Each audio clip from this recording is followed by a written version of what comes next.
Whether you're a recent hire or a recent promotion, you have to remember that pride comes before the fall. And keeping everything simple, let's talk about pride versus ego in leadership.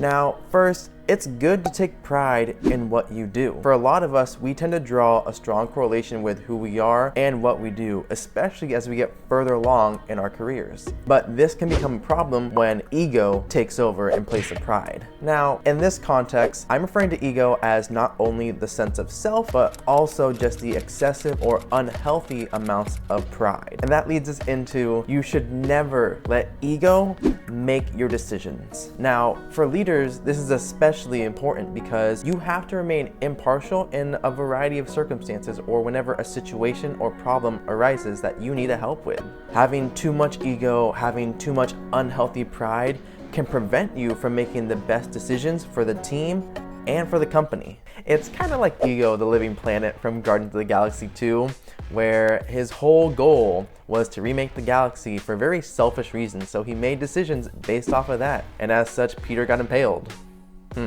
If you fall victim to letting ego make your choices for you, you can actually limit not only your team, but yourself.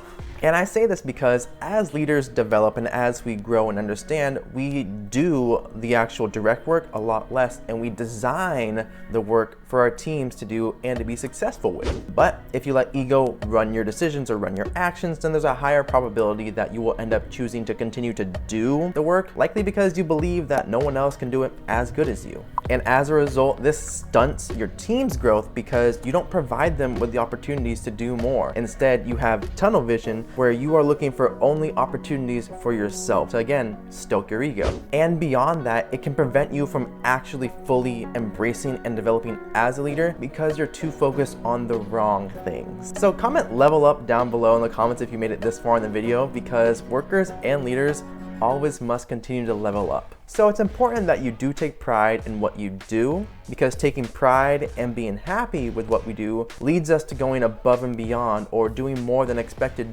simply because we choose to and we want to. However, you have to remember to be careful that you aren't taking pride in just your role or your title. Instead, taking pride in your team, the results you created, the effort you put in, and the changes you've led, as well as taking pride in a job well done. So beware of ego and continue to level up as a leader. Thank you so much for watching this video. Subscribe to the channel if you haven't already. It helps me out so much. Be sure to like this video if you found it fun and informative. Follow me on Instagram. I post there pretty much daily leadership and development content as well. And keeping everything simple, I hope you have a wonderful day, and I will see you guys in another video.